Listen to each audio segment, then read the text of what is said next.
Hello worldly crazy people out there, my name is Michael, I like wizards and dragons and making games. In the first video to this Introduction to GameMaker series, we installed GameMaker for the very first time. We opened it up, had a look around, we learned where some of the important things in the IDE are, and I explained in broad strokes how things happen inside GameMaker. And today we are going to learn about code. So I am going to start from the very beginning. So if you've never done any computer programming in any language before, don't worry, we're going to step through this bit by bit. I'm going to start with the fundamental building blocks of computer programming, and then by the end of the video we will have this little square moving around on screen when the player presses keys on the keyboard. If you have done some computer programming before, and if you already know what stuff like variables and functions are, I will put a timestamp on screen of where you might want to skip to, if you're just interested in the second part. And by other programming languages, I especially mean things like JavaScript, because JavaScript is most similar to the language that GameMaker uses, GML. But also, if you've ever used anything like Python or Lua or C# or even things like C or C++, because for the most part, except for some of the really weird ones, programming languages tend to all look the same and they tend to have similar anatomy. Learning a new programming language tends to be a lot more like going from something like Spanish to Portuguese than it is going from Spanish to something like Cantonese.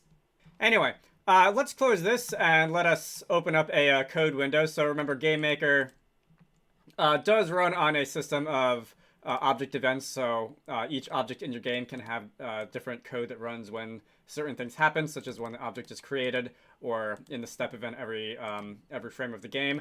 For demonstration purposes, I'm not actually going to run any of the code that I write for a while here, so I'm just going to go full screen this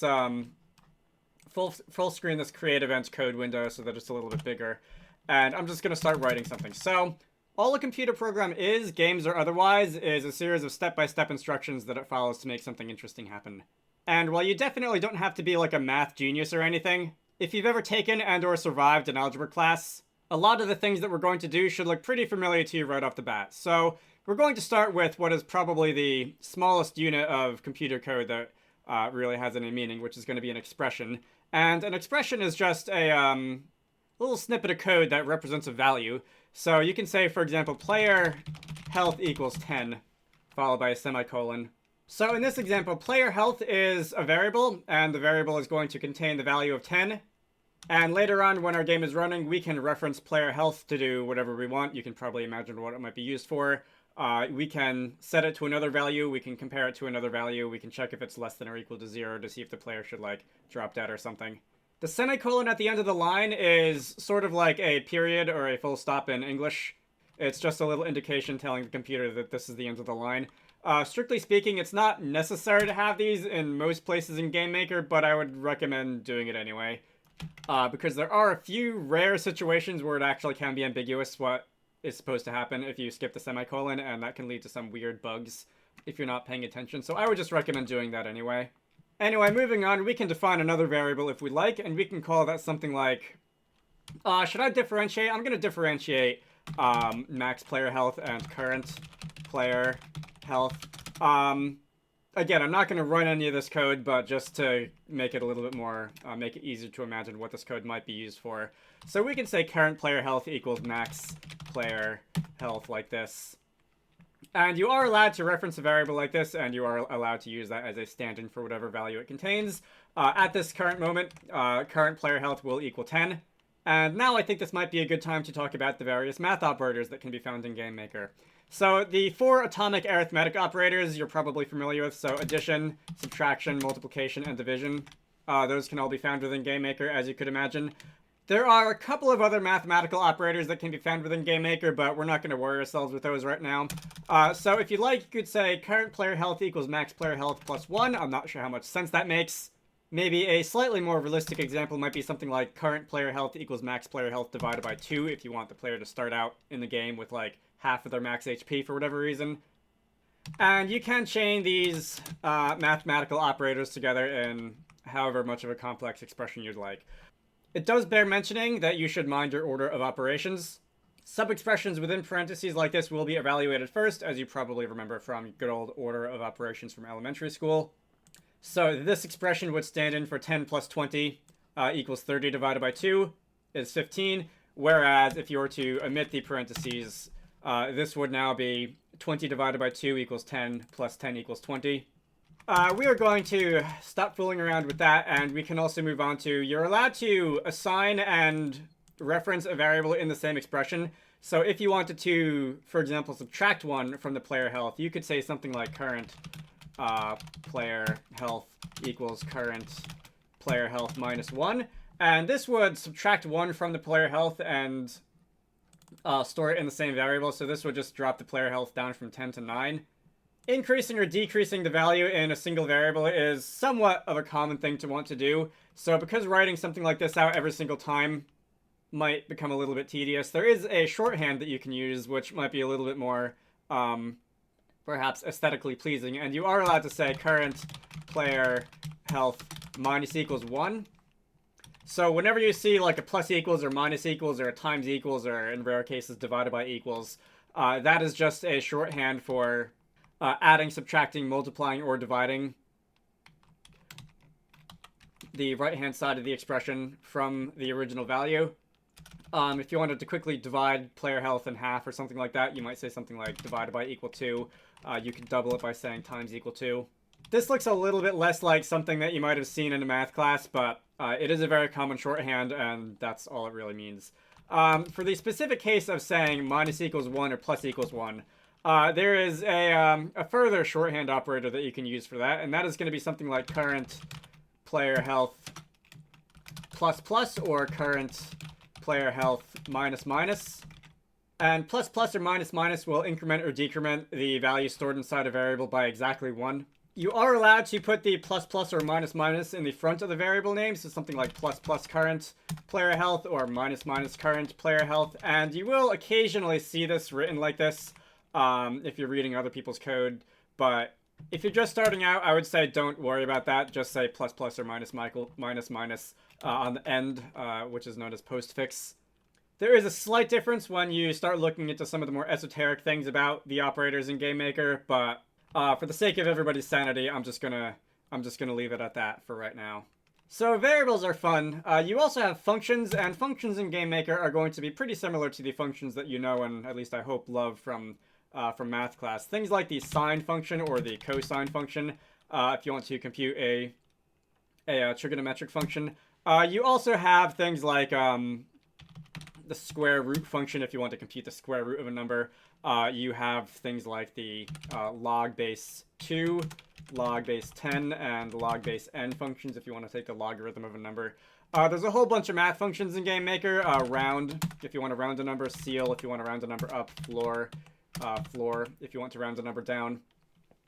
And you can use all these functions by saying, what would be a good example? We can say something like current player health equals the square root of max player health, and this will compute a value based on max player health, and it will assign it to current player health. I want to say the square root of 10 is like 3.2. I think it's a little bit more than pi. Anyway, you can call a function in GameMaker by writing its name, writing a pair of parentheses, and then inside the parentheses, you could stick whatever argument or arguments, if there happens to be more than one, that the function will take.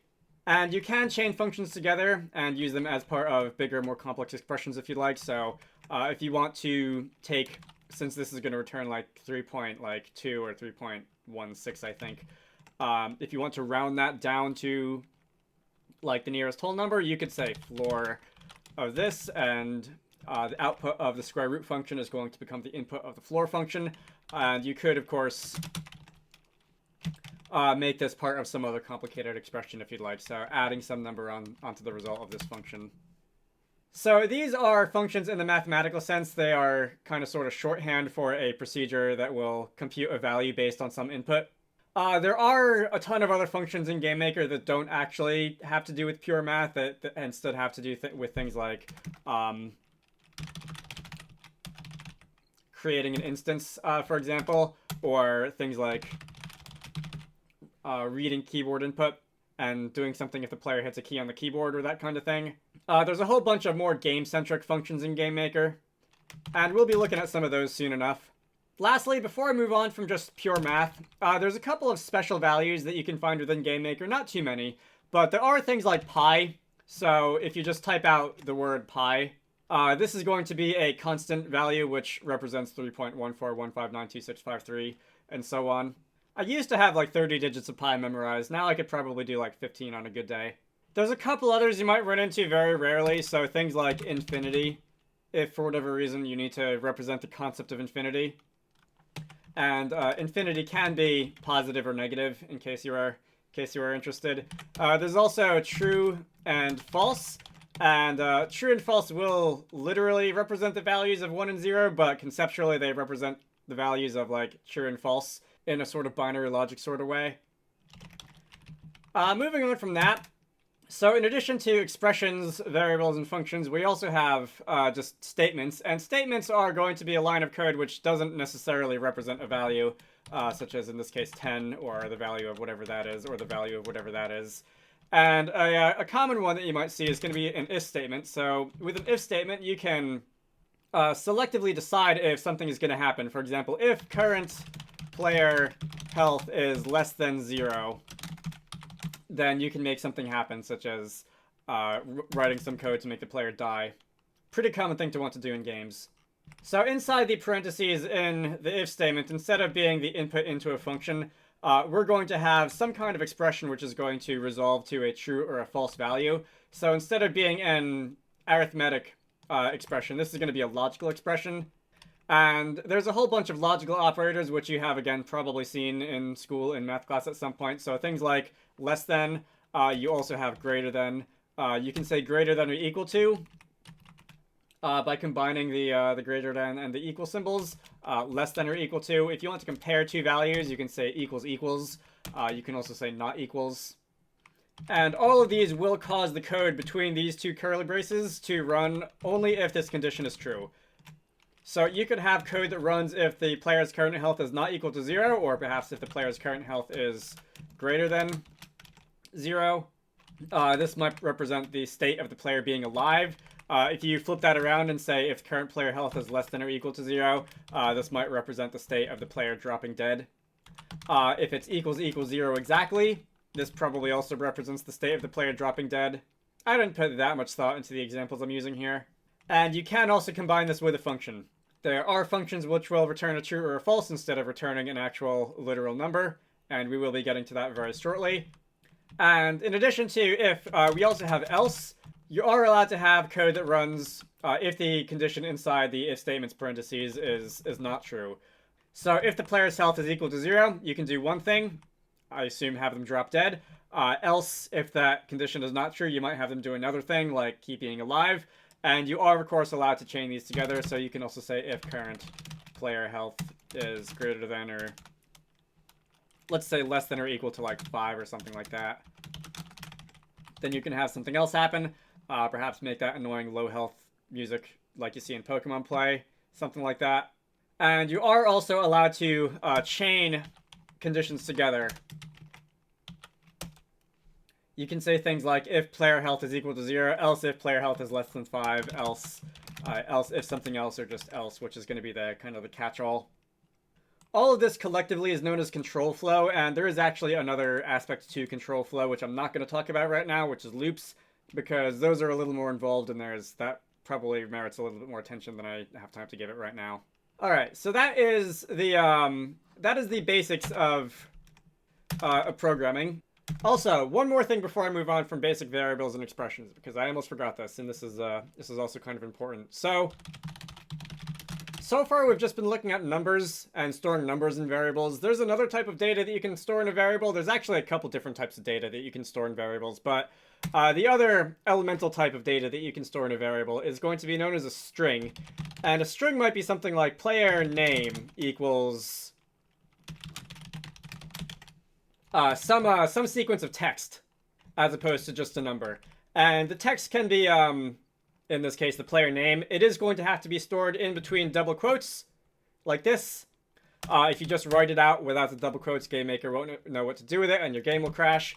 So that's going to be a string. There are a whole bunch of functions for manipulating strings in GameMaker in the same way that there's a whole bunch of like math functions for numbers in GameMaker.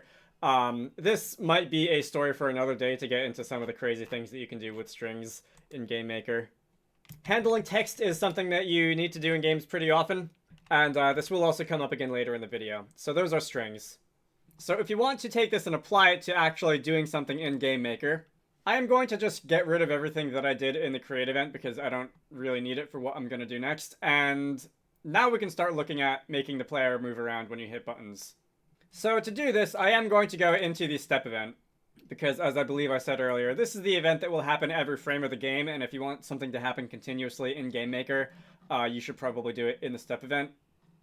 Now, if you were paying attention, you might have noticed that there are actually 3 different step events in GameMaker: step, begin step, and end step.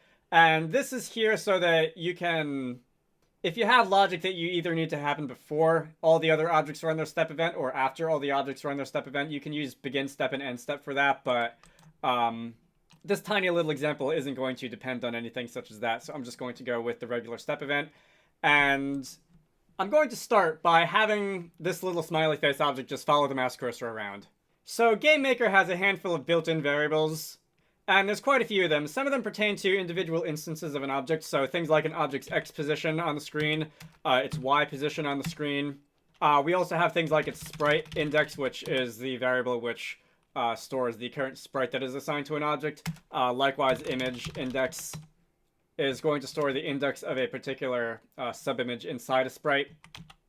There's a whole bunch of these. I'm not going to get too hung up on describing what each and every one of them do right now.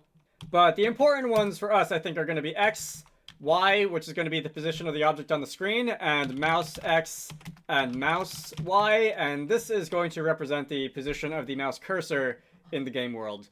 So something that you're going to hear me say quite a lot of in this series of videos is that there tends to be like 5 completely different ways of doing things a lot of the time in GameMaker. And one of those things is actually accessing the mouse's position in the room or on screen, or the mouse's position from some other frame of reference. And there are reasons you might want to use mouse X or mouse Y versus other things such as window mouse get X and window mouse get Y, which are 2 functions instead of variables. But I'm going to ignore those for now, and I'm going to keep things simple by just saying X equals mouse underscore X and Y equals mouse underscore Y. And if I just run this without doing anything else, this object is now going to follow the mouse cursor around the screen. Alright, so that's progress. We have interactivity, which is one of the things that separates games from like most other types of media. Alright, that's kind of exciting. Let's get out of there. If we wanted to take this a step further and move the player around the screen when you hit an arrow key, we can write something a little bit different. And instead of just assigning the player objects XY to the mouse XY, we can instead start using some of the keyboard checking functions. So if I say keyboard check, and there's a couple different versions of keyboard checking functions for different situations. Keyboard check is going to return true if the key that you specify is held down. Keyboard check press is only going to return true if the keyboard was pressed in the current frame, and keyboard check released is going to return true only if the key was released in a current frame. I would like this to be a continuous check and not just like a one-off when you hit a key or when you release a key, so I'm going to say keyboard check, and whichever one you use, the keyboard checking functions are going to take the ID of a certain key on the keyboard as an input. And there's a whole bunch of key codes that you might use for something like this. They're all prefixed with VK underscore, which stands for virtual keyboard, which is what they're called in the operating system's documentation. And there's a whole bunch of them, things like backspace, control, enter, escape, all the function keys. They all have virtual key codes. The one that I'm interested in, I think, is going to be VK underscore, let's say VK underscore right. And this is going to return a true or false value. And as such, we can say if keyboard check VK underscore right equals true, then we can say, let's just say X plus equals 2. So X is going to move 2 pixels to the right. And if I run this, and if I hold down the right key on the arrow keys, our little guy is going to not follow the mouse cursor, but it is going to move to the right. It won't move to the left, it won't move up, or it won't move down because I haven't told it to do that yet. And if I wanted to do those things, I could take this, I could copy it, and I could say if keyboard check VK underscore left equals true, then we can say X minus equals 2, and that's going to have it move to the left. And the same thing for up and down, so VK underscore up, I'm going to want to say Y minus equals 2, and VK underscore down is going to be y plus equals 2. And now if I run the game, I'm going to be able to move to the right, move to the left, move up, and move down. If you're visualizing like a coordinate system on the screen in your head, you might think up and down is a little bit backwards from what you might have learned in math class. So you probably learned in math class that the coordinate system is going to have the 0, 0 origin in the bottom left of your graph paper, and therefore moving up on the y-axis is going to move you like to the top of the page. It's actually reversed in computers most of the time. And this is just derived from the fact that like the English language is read from left to right, from top to bottom. So the 0, 0 origin point of our coordinate system is going to be in the top left instead of in the bottom left. And therefore, if you move up on the y-axis, that actually means you're going to move down the screen instead of up the screen. In other game engines, this won't necessarily be true because other game engines might do some kind of transformation on the screen to reverse that. But in GameMaker, that is how it works, and usually in computer graphics, the 0, 0 point of the coordinate system on screen is going to refer to the top left instead of the bottom left. So just something to think about. Anyway, so there's another slightly different way that you might see movement code written out once in a while. Because keyboard check and related functions are going to return a true or a false, and because true and false in GameMaker are functionally equivalent to 1 and 0, people writing code that looks something like movement x equals keyboard check vk right minus keyboard check vk underscore left, and var movement y equals keyboard check vk underscore down minus keyboard check vk underscore up. And instead of doing all this, they might say something like x plus equals movement x and y plus equals movement y. And this will work. It looks kind of ridiculous. And also we're only going to be moving at half the speed that we were earlier. But it will work. I can move left, right, up, and down depending on which key I hit. And the reason that it works is that because these are going to be 1s and 0s returned by the keyboard check functions, you can reason through this. So if you hit the right key but you're not hitting the left key, this is going to be 1 and this is going to be 0. And therefore x plus equals whatever stored in movement x happens to be positive 1, so you're going to move to the right. If the opposite is true, keyboard check right is going to be 0 and keyboard check left is going to be 1, so 0 minus 1 is going to be negative 1. X plus equals negative 1, it's going to move to the left.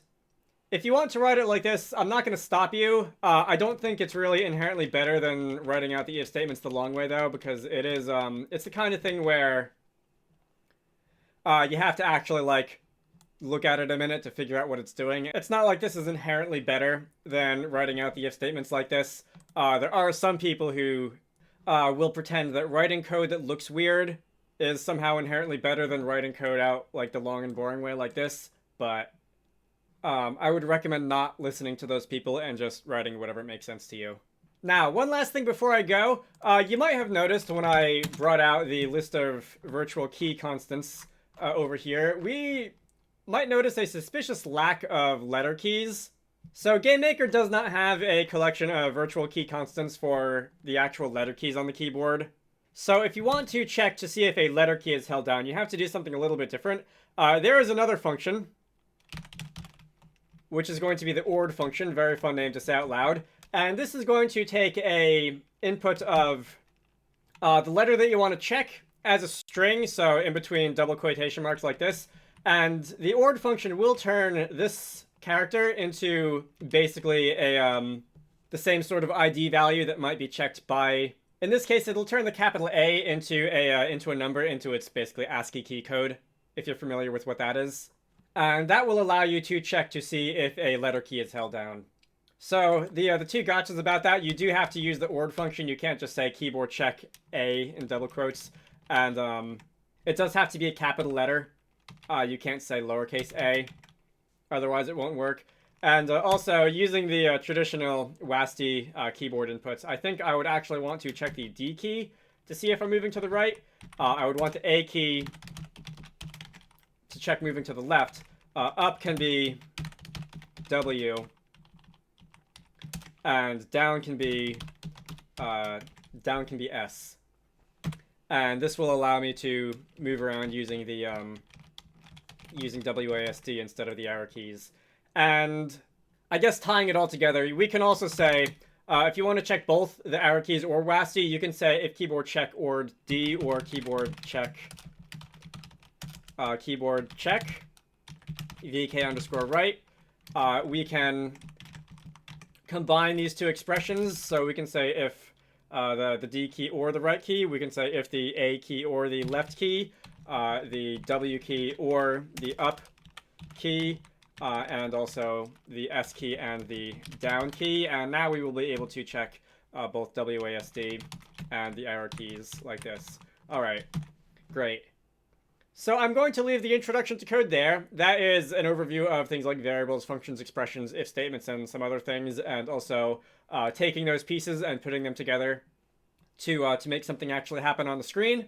Next time, I haven't quite decided what I'm going to cover yet, although I do think I'm going to try and alternate between one of the beginner tutorial videos and one of the advanced ones, like every other week. Anyway, my name is Michael. I like wizards and dragons and making games. You should all go check out Wizarducks and the Lost Hat, which is one of the games that I like to work on when I'm not doing YouTube stuff. Link to the Steam page can be found down below. I do like to post videos on stuff you can do in GameMaker, so if you feel like seeing more of this, feel free to subscribe. I have a Patreon, so if you want to contribute to the channel, links to that can be found in all the usual places. I hope you all found that useful, and I will see you all later. Special thanks to Zenjamin, Zach Robinson, Squarecrow, Spydie Games, Pixelated Pope, Manta Ray, GameMaker, GameMart Indie, Edward Holt, DJ Gibbles, Brenton, and Boketa for supporting these videos. If you want to contribute to the channel, head on over to the Patreon page down in the video description to join the fun.